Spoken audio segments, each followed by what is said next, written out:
Tendre Père, nous te bénissons, nous te glorifions pour cette nouvelle journée que tu nous accordes. Nous prions pour une onction spéciale d'entendement et nous te prions que le Saint-Esprit soit au contrôle de ces instants. Nous voulons te recommander cette demi-heure de partage, de prière et de déclarations prophétiques. Dans ton nom, nous avons prié avec les actions de grâce. Amen. Nous voulons bénir le Seigneur pour cette nouvelle semaine. Et nous sommes, je pense, aujourd'hui le mardi 14 juillet et nous sommes dans la joie de nous tenir dans la présence du Seigneur et de pouvoir partager la parole de Dieu. Depuis pratiquement 4 séances, nous avons parlé du principe de déclencheur. Je ne peux pas répéter ce que j'avais vu, mais il est important tout simplement de retenir que le déclencheur peut être une personne, le déclencheur peut être une circonstance, le déclencheur peut être un acte prophétique que tu poses, ou le déclencheur peut être un service que tu rends à quelqu'un. Nous avons vu cela pendant 4 séances.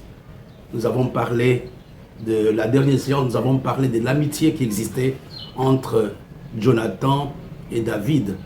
Et beaucoup de choses avaient été dites. Mais aujourd'hui, nous allons toujours continuer avec le même principe, mais en prenant une autre illustration. Et ce matin, je parlerai d'un sous-thème que j'ai intitulé « Benjamin, la 11e étoile ». Benjamin, la 11e étoile. Et nous allons prendre quelques passages bibliques pour que nous puissions comprendre de quoi il est question. J'aimerais d'abord commencer à lire avec vous dans le livre de Genèse chapitre 37, à partir du verset 5. La Bible nous dit, lorsqu'il y a un songe, il le raconta à ses frères. Il les haïr à cause davantage, encore davantage. Il leur dit, écoutez donc ce songe que j'ai eu. Nous étions alliés de gerbes au milieu des champs. Et voici ma gerbe se leva et se tint debout. Et vos gerbes l'entourèrent et se prosternèrent devant elle. Ses frères lui dirent, est-ce que tu régneras sur nous? Est-ce que tu nous gouverneras? Il les haïr encore davantage à cause de ses songes et à cause de ses paroles. Le verset 9 nous dit, il y eut encore un autre songe et il les raconta à ses frères. J'ai eu un songe, voici le soleil, la lune et 11 étoiles se prosternèrent devant moi. Il le raconta à son père et à ses frères. Son père le réprimanda et lui dit, que signifie ce songe que tu as eu? Faut-il que nous venions, moi, ta mère et tes frères, nous prosterner en terre devant toi? Vous allez comprendre pourquoi j'ai commencé cet enseignement avec ce passage. C'est pour vous dire à peu près, parce qu'ici nous voyons, au verset 9, on nous parle de 11 étoiles. Il dit, 11 étoiles se prosternèrent devant moi. Je voudrais que vous puissiez le retenir. On va revenir là-dessus après. Si vous voulez bien, dans le message de ce matin, nous allons avoir pratiquement quelques personnages. Nous allons parler de Joseph, nous allons parler de Jacob, nous allons parler de Benjamin lui-même et nous parlerons de ses frères. Donc ceci peut nous aider à comprendre l'importance de cet enseignement. Revenons à quelque chose de très important de Genèse chapitre 35, verset 18. On peut commencer à partir du verset 16. Il partit de Bethel et il y avait encore une certaine distance jusqu'à Ephrata lorsque Rachel accoucha et lui un accouchement pénible. Et pendant les douleurs de l'enfantement, la sage femme lui dit, ne crains point car tu as encore un fils. Et comme elle allait rendre l'âme, car elle était mourante, elle lui donna le nom de Ben-Oni, mais le père l'appela Benjamin. Le père l'appela Benjamin. Si vous voulez très bien, mes bien-aimés, Benjamin, c'était le 12e fils de Jacob et de Rachel. Le texte que nous venons de voir nous parle de sa naissance, comment ce jeune homme, comment ce monsieur était né. C'était lors du voyage retour, quand Jacob quittait la maison de Laban, nous avons vu cela il y a quelques temps, il était en train de rentrer dans le pays de son père, mais avant d'arriver à destination, la Bible nous dit que Rachel avait accouché Benjamin. Malheureusement, c'était dans des conditions particulièrement difficiles. Et à cause des douleurs, Rachel va donner un nom à son fils, il va l'appeler Ben-Oni, ou encore fils de ma douleur, fils de ma honte, ou fils de ma souffrance. Et son mari, qui est le papa de Benjamin, n'était pas d'accord avec son nom. Il connaissait l'importance du nom, et il va dire non, mon fils ne va pas s'appeler Ben-Oni, mais mon fils va s'appeler Benjamin, fils de ma droite, fils de ma victoire. Voilà un peu le cadre dans lequel Benjamin va naître. Et Benjamin, à cause de l'amour que son papa avait pour sa femme, il va déverser cet amour dans la vie de Benjamin et dans la vie de Joseph. Nous connaissons l'histoire de Joseph. On prend maintenant, donc, Joseph avait été vendu en Égypte. Et la Bible nous dit qu'il y avait eu la famine. Et à cause de la famine, Jacob va envoyer ses 10 enfants pour aller chercher à manger en Égypte. Donc les enfants sont partis. Au fait, Benjamin ne faisait pas partie du groupe qui était parti en Égypte. Parce que son papa avait peur que non, comme j'ai déjà perdu ton frère Joseph, l'enfant que j'aimais, l'enfant que j'avais eu avec Rachel, je ne vais pas non plus te perdre. Et Benjamin n'était pas dans le groupe des enfants que Jacob avait envoyés en Égypte. Et lors de ce voyage, je vais vous épargner certains passages. Au cours de ce voyage, qui régnait en Égypte, c'était Joseph. Mais le frère de Joseph ne l'avait pas reconnu. Il ne savait pas que c'était Joseph qui était en face d'eux. Et Joseph va leur dire, écoutez, vous êtes des espions. Il va demander combien vous êtes. Ils vont expliquer à peu près. Ils vont dire, non, en fait, on avait un frère qui est mort il y a quelques années. Mais nous avons un jeune frère qui est resté à la maison. Et Joseph leur dit, écoutez, si votre frère est toujours là, si votre papa est en vie, j'aimerais que vous puissiez ramener votre frère ici. Et ils sont rentrés, je vous épargne les détails, ils sont revenus avec Benjamin en Égypte. Revenons maintenant à notre message. La première chose que je voudrais d'abord te dire, avant de continuer, il ne faut pas accepter de porter le nom des circonstances. Quels que soient les problèmes par lesquels tu passes, ne te colle pas le nom des circonstances. Je suis un maladif, je suis un pauvre, etc. Regardez, Jacob connaissait l'importance des noms et il avait dit, mon enfant ne va pas s'appeler Ben-Oni, mais mon enfant va s'appeler Benjamin. Le nom des circonstances peut être un obstacle à ce que Dieu est en train de vouloir faire pour toi. Nous avons vu il y a quelque temps le cas de Jabez, qui avait refusé, donc sa maman lui avait donné son nom, et nous avons vu l'impact du nom que sa maman lui avait donné. Revenons maintenant à un autre aspect.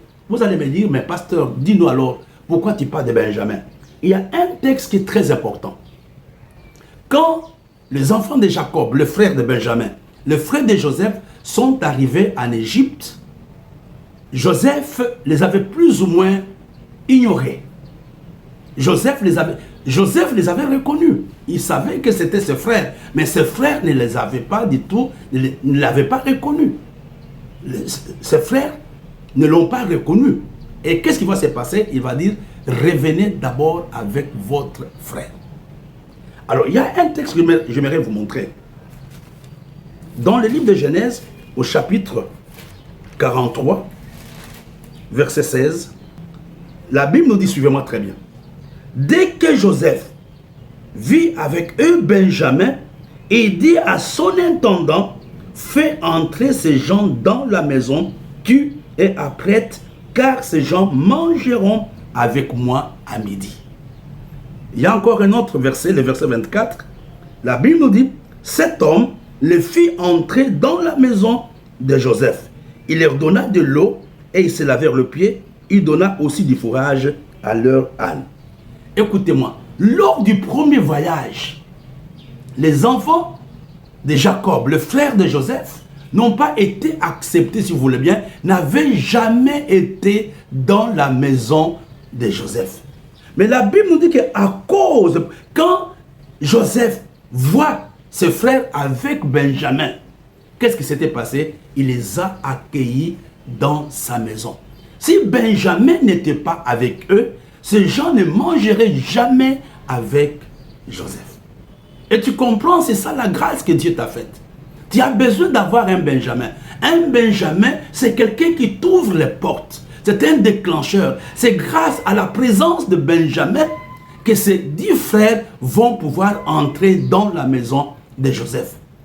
Je voudrais que Dieu te fasse la grâce, que Dieu nous fasse la grâce. Il y a certains noms, il y a certaines personnes, quand ils sont dans notre vie, notre destinée s'ouvre.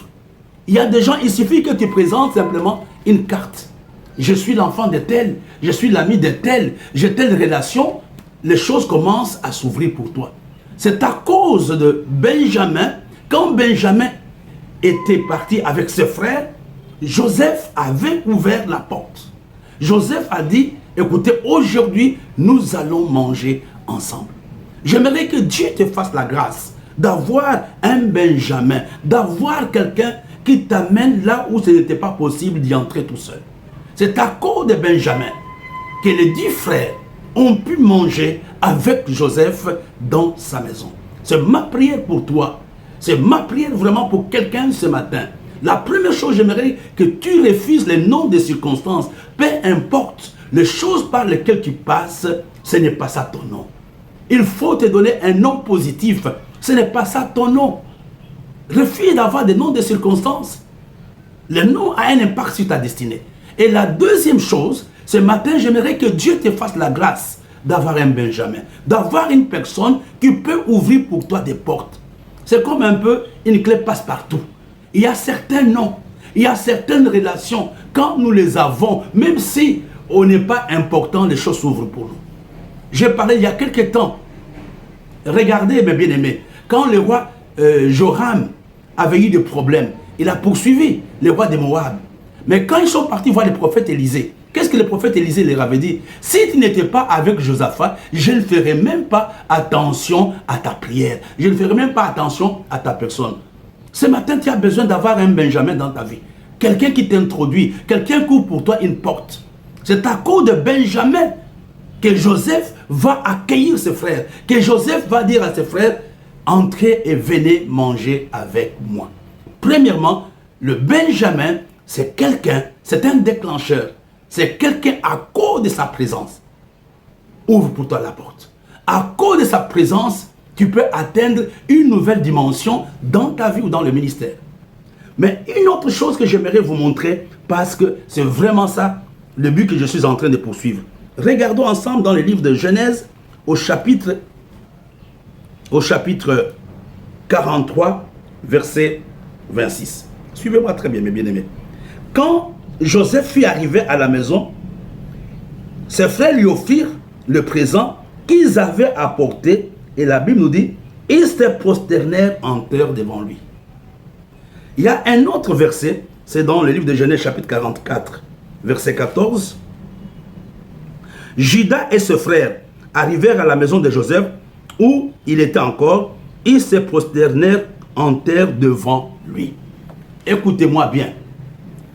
Si Benjamin n'était pas parti avec eux en Égypte, on n'aurait jamais 11 étoiles. On allait seulement avoir 10 étoiles parce que, je reprends, parce que Jacob avait 12 enfants. Il y a un, il avait dit, c'est Joseph qui avait vu la révélation. Il a dit, j'ai vu 11 étoiles se prosterner devant moi. Lors du premier voyage, ils étaient 10. Donc la prophétie ou la révélation ou la vision de Joseph n'allait pas s'accomplir. Parce qu'il n'y avait que 10 étoiles, il n'y avait que 10 enfants. Il fallait maintenant, lors du deuxième voyage, que Jacob soit avec eux. Quand Jacob est venu, qu'est-ce qu'on a eu? On a eu 11 étoiles. Et la Bible nous dit qu'ils se sont prosternés. Nous avons vu cela dans le message en introduction. La chose qu'ils avaient combattue, la chose qu'ils ne voulaient pas se prosterner devant Joseph. Et dans le texte que nous venons de voir, nous voyons que les 11 enfants de Jacob se sont prosternés devant Joseph. C'est pour te dire qu'un Benjamin, c'est quelqu'un qui est indispensable à la réalisation de la vision de quelqu'un. Il travaille à l'accomplissement de la vision d'une personne. Si Benjamin n'était pas venu avec ses frères, la révélation, la vision, la prophétie de Joseph ne s'accomplirait pas. Il fallait que Benjamin arrive pour que nous puissions avoir 11 étoiles. Donc je voudrais t'aider aujourd'hui à comprendre ta place. Je voudrais que les gens disent c'est à cause de tel que je suis devenu tel. C'est à cela que Dieu nous appelle. Si Benjamin n'était pas arrivé, malgré la prophétie de Joseph, la vision n'allait pas s'accomplir. Un déclencheur travaille à l'accomplissement de la vision de quelqu'un. Il fallait la présence de Benjamin pour que la vision que Dieu avait donnée à Joseph se matérialise. Je parle à toi et je voudrais aussi ajouter une chose. Quand Dieu te donne une prophétie, il faut l'attendre. Il faut l'attendre. Ce que Dieu t'a dit arrivera. Ce que Dieu t'a promis, tu l'auras. Je voudrais que tu comprennes ce matin, c'est à quoi Dieu t'appelle. Premièrement, nous voyons que nous devons refuser le nom des circonstances. Et la deuxième chose, nous devons réaliser que Dieu nous appelle pour que la vision de quelqu'un. Donc plutôt, Dieu nous appelle pour introduire les autres dans leur grâce. C'est grâce à Benjamin que la porte de la maison de Joseph s'était ouverte à ses frères. Et c'est grâce à Benjamin, mes bien-aimés, que la vision, le rêve de Joseph était devenu une réalité. Je vais terminer avec un dernier passage pour que vous puissiez comprendre. Dans le livre de Genèse 45, verset 14. La Bible nous dit, il se jeta, il s'agit de Joseph, au cou de Benjamin, son frère, et il pleura, et Benjamin pleura sur son cou. Le Benjamin, ce sont des hommes qui apportent la consolation. Premièrement, n'accepte pas les noms des circonstances. Et deuxièmement, sache qu'il y a des personnes que Dieu a préparées pour toi, pour t'introduire dans ton miracle, pour t'introduire dans ta bénédiction. C'est grâce à Benjamin que les enfants de Jacob sont entrés dans la maison de Joseph. Et grâce à Benjamin, la prophétie, la révélation que Dieu avait donnée à Joseph s'était accomplie. Grâce à Benjamin, Joseph fut consolé. Nous allons terminer. Seigneur, nous voulons te bénir pour la grâce que tu nous accordes. Je voudrais t'encourager, toi qui me suis, à dire à Dieu, pendant cette saison, je vais être un Benjamin pour quelqu'un. Non seulement j'ai besoin d'être un Benjamin pour quelqu'un, mais j'aimerais que moi-même, j'ai des Benjamins. Si Benjamin n'était pas là, quelle que soit la position que Joseph avait, la révélation n'allait pas s'accomplir. Quelle que soit la place que tu as, quelle que soit l'onction que tu as besoin d'un Benjamin. J'aimerais simplement que tu dises à Dieu, pendant cette saison, j'ai besoin d'être un Benjamin. Pendant cette saison, j'ai besoin d'avoir de Benjamin. Que Dieu vous bénisse. Rendez-vous jeudi à la même heure, à 9h. Jeudi, nous serons ici. Et n'oublions pas les programmes de la semaine. Nous aurons la prière matinale à partir de 7h. Et à midi, nous allons avoir, de samedi à midi, nous allons avoir la Sainte Seine. Et nous allons reprendre avec le pain des champions jusqu'à la fin du mois de juillet. Et nous allons voir comment Dieu nous conduira pour le mois d'août. Que Dieu vous bénisse. Soyons des Benjamins et ayons des Benjamins. Jesus, you love me too much, oh, too much, oh, too much, oh, excess love, oh. Jesus, you love me too much, oh, too much, oh, too much, oh, excess love, oh.